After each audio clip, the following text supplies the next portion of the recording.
It all happened very fast, and then everything was gone.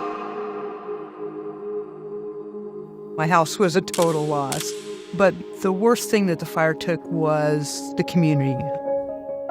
After the fires, the first place we stopped was at the Chico Home Depot to check in because your store is your family.